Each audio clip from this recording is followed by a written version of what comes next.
సాంబార్ కోసం వంకాయ ముక్కలు, టమాటాలు వేయించేసుకుని అందులోనే బెండకాయ ముక్కలు, ములక్కాడలు వేయించేసి పక్కన పెట్టుకోవాలి. పప్పులోనే ఉల్లిపాయలు, గుమ్మడికాయ ముక్కలు వేసి ఉడకబెట్టేసుకోవాలి. అందులోనే ఉప్పు, కారం, పసుపు అన్నీ వేసేసి ఇందాక వేయించుకున్న కూరగాయ ముక్కలు కూడా వేసేసుకొని చింతపండు నీళ్ళు, వాటరు, బెల్లం ముక్క, సాంబార్ పౌడర్ అన్నీ వేసి మరగబెట్టుకోవాలి బాగా.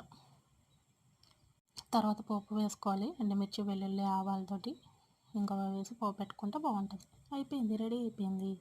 ఇప్పుడు ఇందులోకి ఆమ్లెట్ వేస్తున్నానండి. ఉల్లిపాయ, పచ్చిమిరపకాయలు చిన్న చిన్న ముక్కలుగా కట్ చేసుకొని ఉప్పు, కారం, పసుపు, మసాలాలు వేసి ఇలా నలుపుకుంటే ఫ్లేవర్లు బాగా వస్తాయి. అందులోంచి ఇలా ఆమ్లెట్ వేసుకోవడమే మూకుల్లో.